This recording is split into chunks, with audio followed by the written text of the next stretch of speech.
Bismillahirrahmanirrahim. Assalamualaikum. Welcome to Nirapod, Bangladesh. I am Mr. Shariful Islam. নিরাপদ বাংলাদেশে আমি মোহাম্মদ শরীফুল ইসলাম। প্রিয় ভিউয়ার্স, আপনাদের স্বাগত জানাচ্ছি। আশা করছি আল্লাহর রহমতে আপনারা সকলেই ভালো আছেন। আমিও আপনাদের দোয়ায় এবং আল্লাহর রহমতে ভালো আছি। যারা আমার চ্যানেলটি সাবস্ক্রাইব করেছেন তাদের সকলকে আমি অসংখ্য ধন্যবাদ জানাচ্ছি। আর যারা এখনও সাবস্ক্রাইব করেননি তাদের সকলকে সাবস্ক্রাইব করার জন্য বিশেষভাবে অনুরোধ করছি। আর আমার ভিডিওটি না টেনে সম্পূর্ণ দেখার জন্য সকলকেই অনুরোধ করছি। ভিডিওটি ফ্রেন্ডস অ্যান্ড ফ্যামিলির কাছে অবশ্যই শেয়ার করবেন। ভিডিওটি ভালো লাগলে লাইক আইকনে প্লিজ একটি ক্লিক করবেন। অনুগ্রহপূর্বক আমাকে পজিটিভ কমেন্ট করবেন, আমি ভালো কাজ করার চেষ্টা করব। পরবর্তী ভিডিওগুলো পাবার জন্য আপনারা অবশ্যই বেল আইকনে একটি ক্লিক করে রাখবেন। আমার জন্য দোয়া করবেন এবং আমার যদি কোথাও কোনো ভুল হয়ে যায় তাহলে অবশ্যই ক্ষমা করবেন।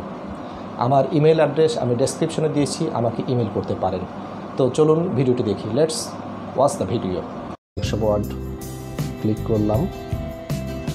আমরা এখানে কিছু লিখি আগে।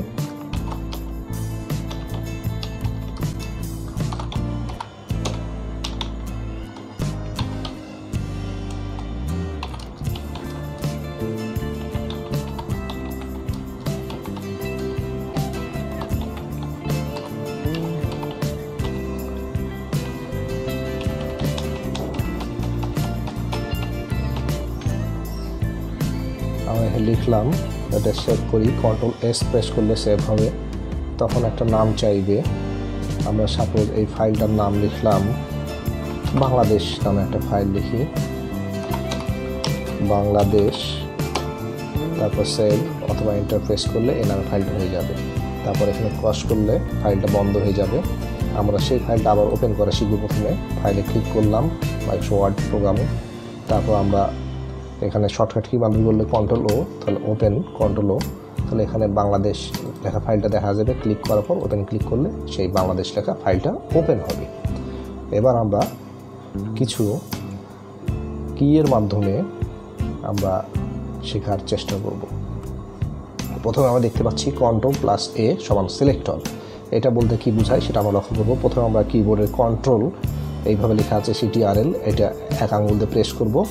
আরেকটা আঙুল দিয়ে এ লেটার যেটি সেটাতে একবার প্রেস করব। তাহলে দেখা যাচ্ছে এইখানে যা কিছু লেখা আছে সম্পূর্ণটি ব্লক হয়ে যাবে। আর এই ব্লকটি উঠাইতে চাইলে আবার এই কিবোর্ডে যে অ্যারো কি আছে, যে কোনো একটা অ্যারো কিতে একবার প্রেস করলে ব্লকটা উঠে যাবে। এবার আমরা Ctrl+B এর ব্যাপারটা শিখব। ধরে নিলাম এই লেখাটা আমি ব্লক করলাম এইভাবে মাউস ট্র্যাক করে। এই লেখাটাকে আমি Ctrl+B প্রেস করলে, কন্ট্রোল ধরার পর B একবার প্রেস করলে লেখাটা বোল্ড বা মোটা হয়ে যাবে। আবার Ctrl+B প্রেস করলে লেখাটা হালকা হয়ে যাবে।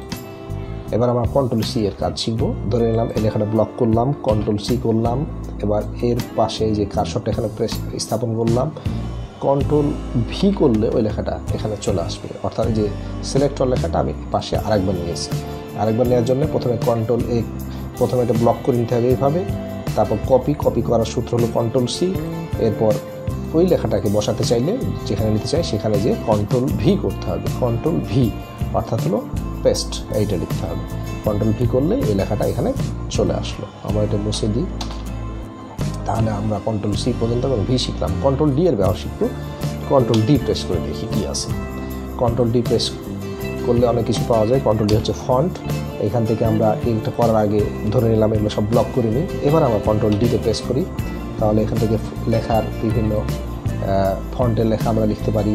এখান থেকে ইটালিক, বোল্ড ইটালিক, রেগুলার অথবা লেখার ফন্ট সাইজ ছোট বড় করতে পারি। এখান থেকে আমরা ফন্ট কালার চেঞ্জ করতে পারি। আন্ডারলাইন এখান থেকে দিতে পারি। আমরা বিভিন্ন ডিজাইনের আন্ডারলাইন আছে। এই আন্ডারলাইনের কালার, যে কালারে আন্ডারলাইন দিতে চাই এখান থেকে স্ট্রাইক থ্রো করতে পারি, সুপারস্ক্রিপ্ট, সাবস্ক্রিপ্ট ইত্যাদি করতে পারি। ওকে করলে সেরকম হয়ে যাবে। আমরা ওকে করলাম না। তাহলে Ctrl+D এর ব্যবহার শিখলাম। ধরে নিলাম এই লেখাটা কার্সর যেখানে থাকবে সেই লাইনের ব্যবহার। Ctrl+E করলে ওই লেখাটা মাঝে চলে যাবে।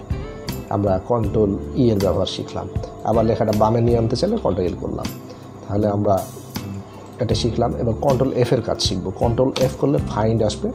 এখানে আমরা যেটা খুঁজে বের করতে চাই সেই লেখাটা এখান থেকে বের করে দিবে।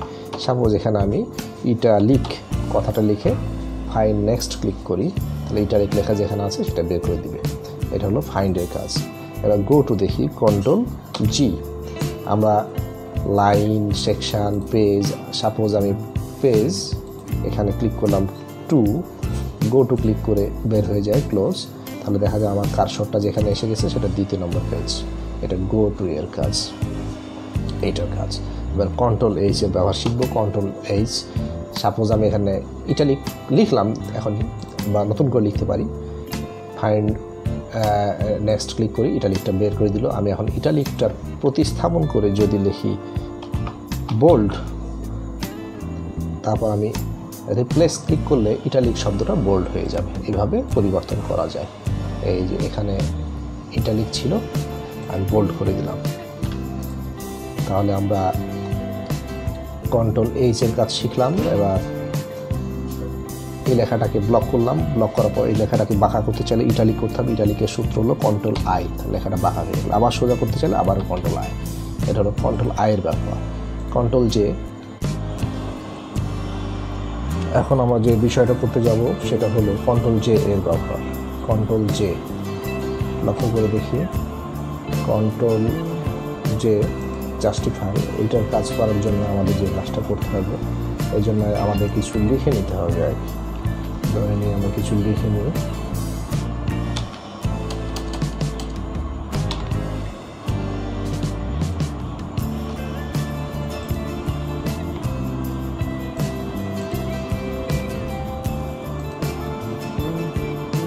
আমরা এই যে 3-4টা লাইন লিখলাম, কিন্তু এই লেখাগুলো দেখা যাচ্ছে বামের দিকে সবগুলো সমান আকারে থাকলে ডানে কিন্তু এই যে দেখা যাচ্ছে কম বেশি আছে। এখানে আমরা এই লাইনটা একটা ব্লক করে নিয়ে যদি কন্ট্রোল জে প্রেস করি, এরকম ছিল, এরকম কন্ট্রোল জে প্রেস করলে জাস্টিফাই হবে, অর্থাৎ লেখাটা ডান দিক থেকে ওই যে দিক দিয়ে সমান আকারে থাকবে। এটাকেই কন্ট্রোল জে এর ব্যবহার। তাহলে আমরা এবারে কন্ট্রোল জে এর পরের অংশটা দেখি। কন্ট্রোল জে এর পর দেখা যাচ্ছে কন্ট্রোল এল। এখানে আমরা লক্ষ্য করি, আগে এটাকে আমি ডানে নিয়ে যাই। বামে নিতে চাইলে কন্ট্রোল এল প্রেস করতে হবে, মাঝে নিতে চাইলে কন্ট্রোল ই, আর ডানে নিতে চাইলে কন্ট্রোল আর। নিউ এর ব্যবহার, আমরা এখানে একটা ফাইল ওপেন করেছি, যদি নতুন আরেকটা ফাইল ওপেন করতে চাই তাহলে কন্ট্রোল এন ক্লিক করলে নতুন আরেকটা ফাইল ওপেন হয়ে যাবে। তাহলে আমরা নিউ এর ব্যবহার শিখলাম। ওপেন, যদি এই ফাইলটা আমরা বন্ধ করে দিতে চাই, কন্ট্রোল এস, কন্ট্রোল ডাব্লিউ বন্ধ করে দিলাম। আমরা কন্ট্রোল ও করলে ওপেন মেনু আসবে, তারপর আমরা ওই ফাইলটা এখান থেকে ওপেন করতে পারবো। এই তো যে ফাইলটা খুঁজছি, এমএস ওয়ার্ড ওপেন, তাহলে ফাইলটা ওপেন হয়ে যাবে। তাহলে আমরা ওপেন এর ব্যবহার শিখলাম। কন্ট্রোল পি, এটা যদি আমরা প্রিন্ট করতে চাই তাহলে কন্ট্রোল পি প্রেস করতে হবে। তারপর কারেন্ট পেজ অথবা পেজ সিলেকশন দেওয়ার পর অথবা টোটাল পেজ প্রিন্ট করতে চাইলে ওকে করলে প্রিন্ট হয়ে যাবে। আর অনেক অপশন এখানে দেখা যাবে। আমরা কন্ট্রোল আর এর ব্যবহার একটু আগে শিখেছি, আরেকবার প্রেস করে দেখি, এখানে কন্ট্রোল আর করলে লেখাগুলো বামে চলে যায়। আর যে কোনো লেখা বা ফন্ট যে কোনো ফরম্যাটের কাজ করলেই সেটা, সাপোজ আমি এটাকে যদি ডানে নিয়ে যাই, এখন এটা এই অবস্থাতেই যদি আমি বন্ধ করার পর পরবর্তী দিন বা পরবর্তী সময় ওপেন করে এইরকমই দেখতে চাই, তাহলে এখন আমাকে কন্ট্রোল এস প্রেস করতে হবে, তাহলে এটা সেভ হয়ে থাকে। আমি লেফটে নিলাম, এখন যদি কোনো কারণে কম্পিউটার বন্ধ হয়ে যায়, যদি সেভ না হয়, তাহলে এই লেখাটা কিন্তু ডানেই থাকবে, বামে কিন্তু এখানে দেখা যাবে না। এই জন্য কন্ট্রোল এস করে নিতে হয়। এতক্ষণ অনুগ্রহপূর্বক কষ্ট সহকারে আমার ভিডিওটি দেখলেন, তাদের সকলকে অসংখ্য ধন্যবাদ জানাচ্ছি। আল্লাহ তাআলা আপনাদের সকলকে ভালো রাখুক। আল্লাহ হাফেজ।